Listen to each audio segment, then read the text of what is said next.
Un Natale di una volta di Salvatore Maenza.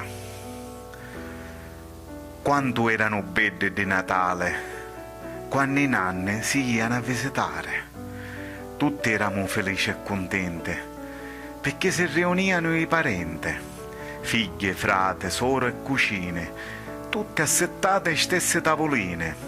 Il patriarca della discendenza l'aveva a tutte quante a sua presenza. I nonni erano più considerate, e più importanti e più rispettate. C'era chi seguiva la tradizione e a mano ci si passava per l'occasione.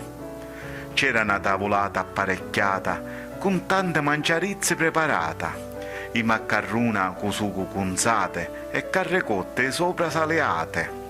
Dopo si faceva una bevuta quando arrivava la sizza arrostuta.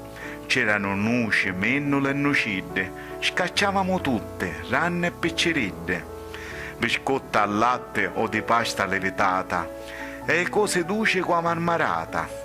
A mezzanotte c'era funzione, si ava a missa con devozione.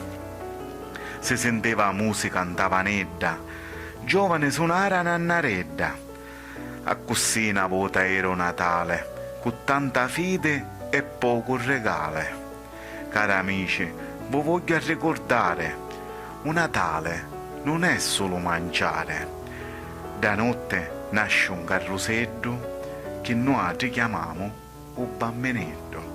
Poesia di Salvatore Maenza.